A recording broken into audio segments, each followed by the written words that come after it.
Good morning. It is. First, one brief moment of gratitude to Abraham. Since our last face-to-face conversation, my life is just getting incrementally and quickly better. I got a promotion at work effortlessly. I'm making $20,000 more a year, and I'm doing less work to do it. And so the wave that I'm riding, that I've heard Abraham talk about, is less work, more fun, more money. And it feels great. So thank you. We want to qualify that just a little bit because it depends on what you mean by work. But we would say certainly less resistance, more fun, more money. Even better. Thank Yes. you. My first question is, what are the common desires and vibrations of those of us who are attracted to Abraham?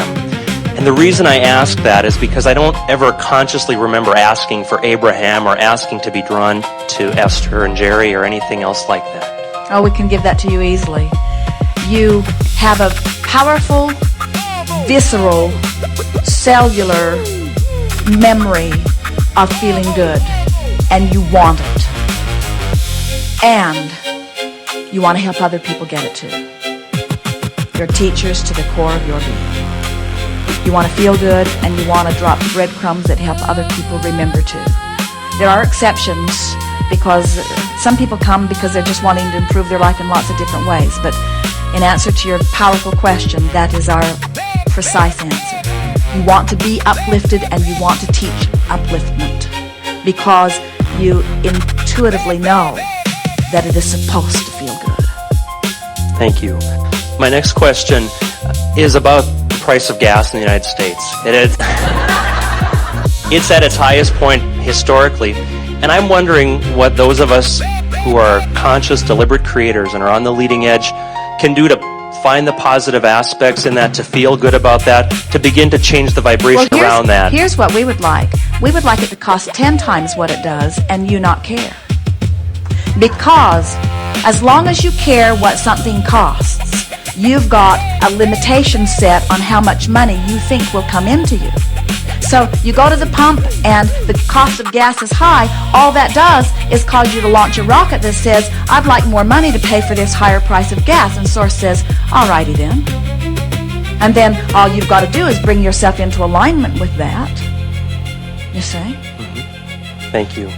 Our favorite story about that was a woman who was talking about her now husband, who was a former husband to someone else to whom he was paying alimony. And his former wife kept taking him back to court and demanding more money.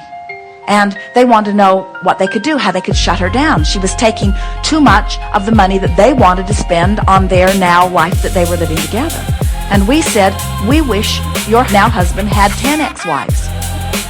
And we wish that they were all going to court and asking for more money. Because the most they're going to get is 50%, usually. And so if he's got that many people calling that much money through him, his income is increasing dramatically if he'll let it, and they're only getting half. Anything that causes you to want more, when you come into alignment with it, it's a done deal. So the price of anything doesn't matter, because if you want it, Source is arranging a way right now for you to have it. You've just got to stop complaining about the price of gas. So here's how it happens. You go to the gas pump. This is exactly how it happens. Jerry and Esther filled up the other day, and it was $725.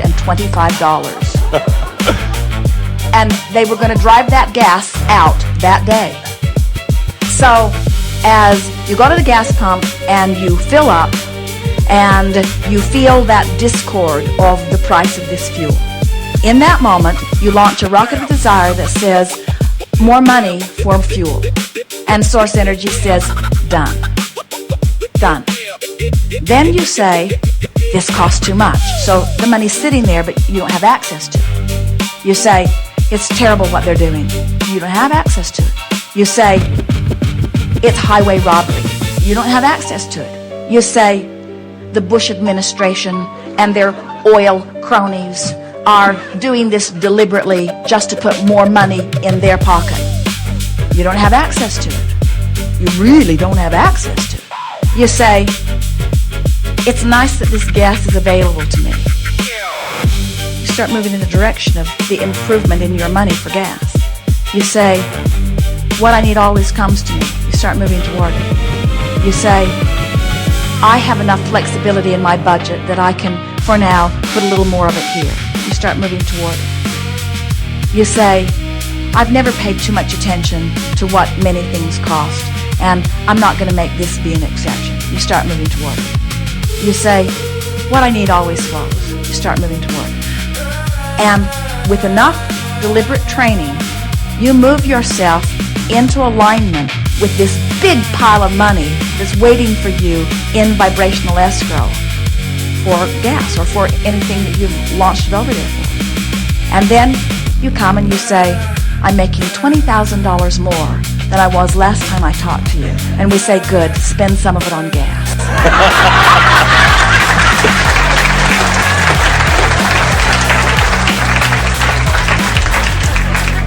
Thank you. Whatever you want is there for you. Whatever you want. So Esther has no concern about dollars and gas. Sometimes she goes in to pay and comes back and Jerry says, how much was it? And Esther said, I don't know, I didn't notice. She signed the ticket because it doesn't matter. Whatever it cost is what it cost, and she was going to get it anyway, so what possible difference does it matter? So her answer is usually, well, it cost what it cost, and it's there on the ticket if you want to see it. In other words, it's irrelevant what it cost what it cost.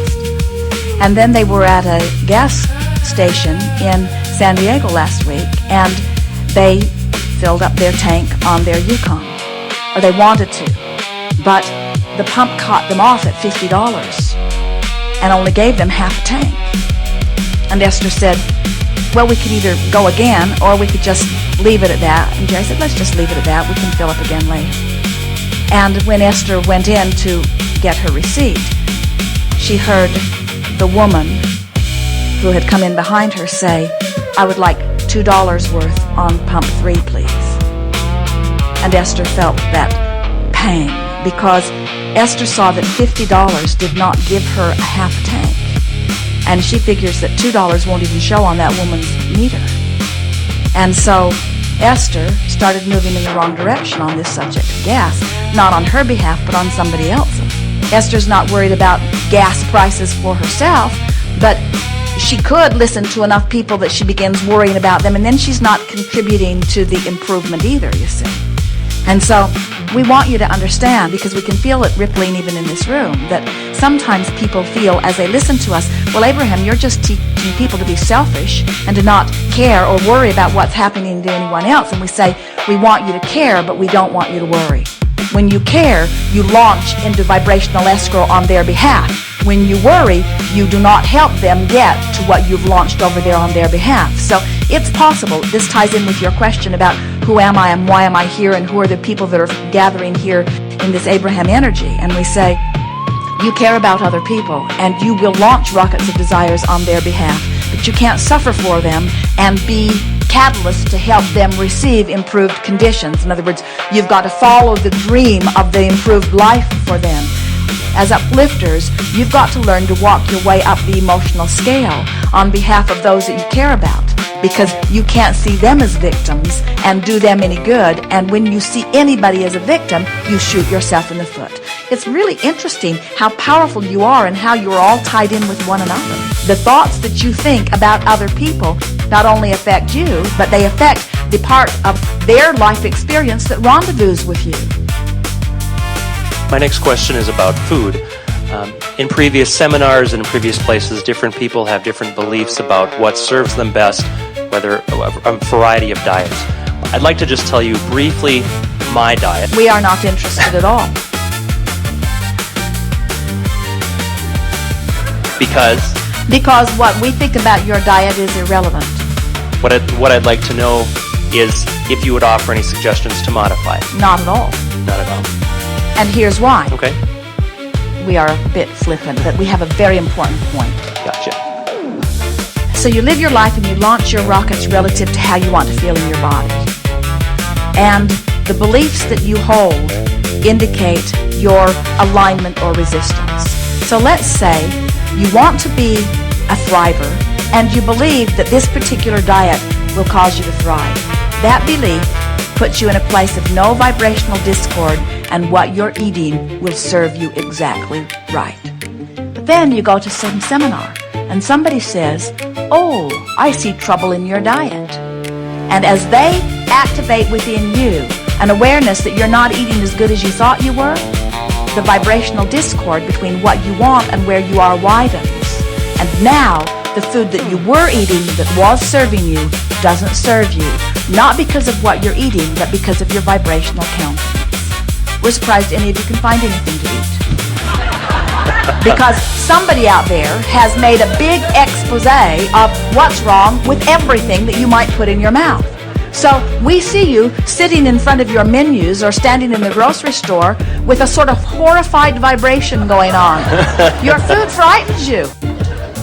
You apologize as you order. You feel guilty as you eat, you see. You got to get to a place where you know that well-being is there, that you're doing your best to choose. And so what you want to do as you look at that Twinkie that somebody has condemned from just about every direction, and you want to say, this Twinkie has in it these favorable components. It has the component of pleasure as it passes across my palate. Nom, nom, nom. It has the component of energy. It has the component of oil and lubrication. It has the component of some vitamins that they have stuffed into the whipped cream filling. In other words, if you can bring yourself into emotional alignment with what you eat, it will serve you every time. Which means we don't want you to eat somebody else's diet. Right. And it doesn't mean that you can't continually adjust your diet. But we would make peace with every bit of every morsel that we put into our mouth before we put it in our mouth. And here it is. If you make peace, really make peace with everything that you eat, no matter what it is, you'll thrive. Your body will be the size and shape and stamina and endurance that you want if you make peace with the food vibrationally before you ingest it. But when you ingest food that you have not made peace with, you're taking an action journey that does not match your vibrational journey. And what's happening to your body is about your emotional vibrational journey, not about the food you're eating. And you got to know that's true, because you see people having a variety of different responses and experiences who are eating similar food. It's not the food, it's how you feel about the food. Thank you.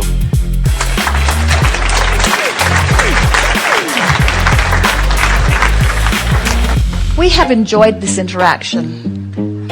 It is beyond physical description.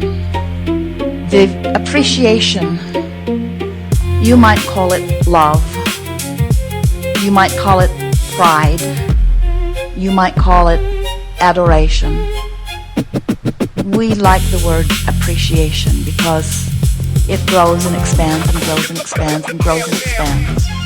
That we feel for you out here on this leading edge.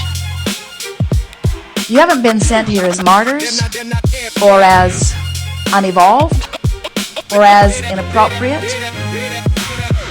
You haven't been sent here at all. You rockishly romped here out of your powerful zest and zeal for leading edge life and expansion. You love riding this wave. So as we see you as leading edge genius creators on this leading edge of thought, it is our desire for you to lighten up and stop taking yourself so seriously because you can't behave in enough perfect ways to cause anything that is non-physical to love you more. You're getting the whole ball of love anyway. And in your attempt to deserve more love, you're focused upon the areas of your life where you feel unlovable or unworthy, which is activating a vibration that is causing the only separation between you and your source that exists anywhere in the universe. So don't do that anymore. Don't work hard at this. Just do your best to feel good as much as you can.